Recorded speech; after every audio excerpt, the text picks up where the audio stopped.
Hey guys, and welcome back to this channel. In this video I'll be showing you guys how you can auto reframe your video so that the object still stays in the middle of your video. So I'm just going to select scenery here, and I'm just going to select this video. This is a pro feature, so keep that in mind. I am going to scroll down until I find auto reframe, select it.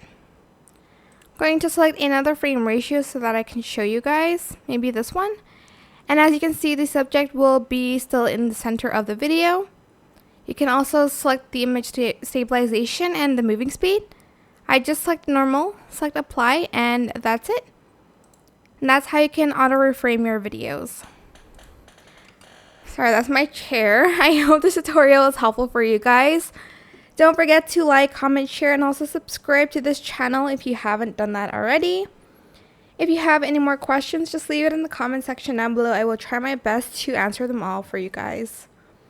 And if you found this video helpful, please click the thanks button above the description box down below. Thank you so much for watching. Bye!